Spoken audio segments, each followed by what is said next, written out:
नमस्ते।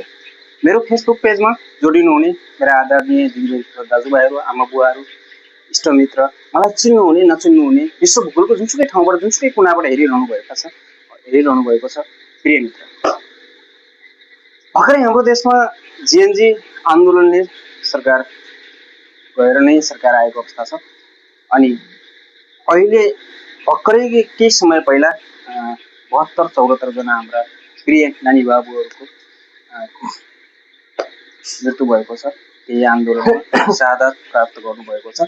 तिनी नानी बाबुहरूलाई भावपूर्ण श्रद्धाञ्जली अर्पण गर्दै म अहिलेको सरकारबाट अहिलेका पिढीहरू जो त्यो आन्दोलनमाथि उपस्थिति भए, जसले खुन र पसिना बगाए अनि यो देशको कायानी पलट हुन्छ, आफ्नो जीवनको आफ्नो भाग्य परिवर्तन हुन्छ भनेर त्यस आन्दोलनमा दौड्नु भएका अथवा उभिनु भएका मेरा दिदीबहिनी तथा दाजुभाइहरूमध्ये मैले एकजना भाइलाई मसँग उपस्थिति गराएर उहाँको प्रतिक्रिया जान्ने कोसिस गरेको छु।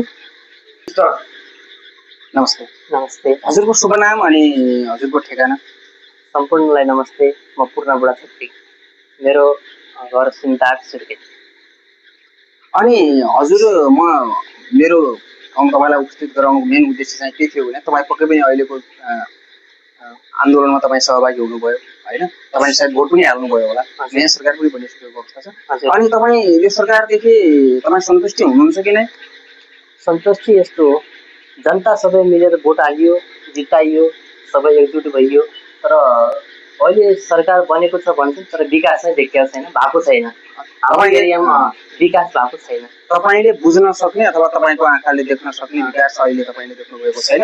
र यो त केन्द्रीय सरकारको कुरा भइ नै हाल्यो होइन? तपाईँको स्थानीय तहमाथि अथवा तपाईँ कतिको छ तपाईँको शिक्षा, स्वास्थ्य अनि तपाईँको विकासको पूर्वाधार? विकासको कुरा, बाटो नाला छैन, गाडीको लास्टै अभाव छ, विद्यालय अभाव छ, सानसाना बच्चा बच्ची कुन तरिकाले गरिन्छ त्यो पनि एउटा न्युज आएको थियो, त्यो हेर्नु होला हेर्नुहोस्।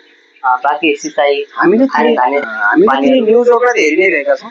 जस्तो कि तपाईँको साउखोलामा तपाईँले भन्नुभयो त्यो किसिमको बाटाघाटा, पहिरोहरू अनि पानीको समस्या, अनि यो कारणले गर्दा बालबच्चाहरू स्कुलसम्म जान सक्ने अवस्था छैन। लास्टै अब केही समय पछाडि फेरि स्थानीय तहको चुनाव हुँदैछ अब होइन?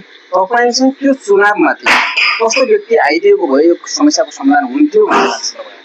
अब भोट हालेर जिताइयो, कुनै पनि व्यक्ति अगाडि छ नि, उसले 2-4 रुपियाँ खर्च गरेर 2-4 रुपियाँ विकास चाहिँ गरिदियो भने हामी सन्तुष्टि। अब चाहिँ कस्तो व्यक्ति आइदिएको भए त्यो कुराको समस्याको समाधान हुन्थ्यो जस्तो लाग्छ तपाईँलाई? हाम्रो व्यक्ति त्यही ठाउँमा अहिले जाने बुझेको मान्छे आएर केही कुरालाई हेरिदिएको भए, केही कुराहरू विकास गरिदिएको भए हामी अगाडि। स्कुलको अवस्था कस्तो छ? स्कुलको अवस्था पनि अलि गम्भीर छ। अलि तपाईँहरूले सोचे जस्तो भएको छैन। केही कुरा जस्तो मिलाएको सुन्नुभयो तपाईँले? अहिलेका हाम्रा युवा पिँढीहरूले जसले सङ्घर्ष गरेर बलिदानी पूर्ण सङ्घर्ष गरेर ल्याएको सरकारबाट राखिएका अपेक्षाहरू त पुरा भएकै छैनन्। र अर्को कुरा के छ भने चाहिँ हाम्रो जनप्रतिनिधिहरूले स्थानीय तहमाथि गर्नुपर्ने काम कारबाहीका विषयहरू त झन् एकदमै सर्वस्कै रूपमा आइरहेका छन् सामान्य तिनी घटनाहरू। यो एउटा प्रतिनिधिमूलक घटना मात्रै हो, यस्ता थुप्रै घटनाहरू छन्। हामीले अहिले पूर्णबहादुर बेसी सिन्ता 8 साउखोलादेखि हामीले उपस्थिति गरायौँ। हामी यस्तै जुनसुकै क्षेत्रका जुनसुकै ठाउँका कुना काप्चामा जहाँ पनि हामीसँग भेटिने जो कोहीलाई पनि हामी उपस्थिति गराउँछौँ र सोध्छौँ।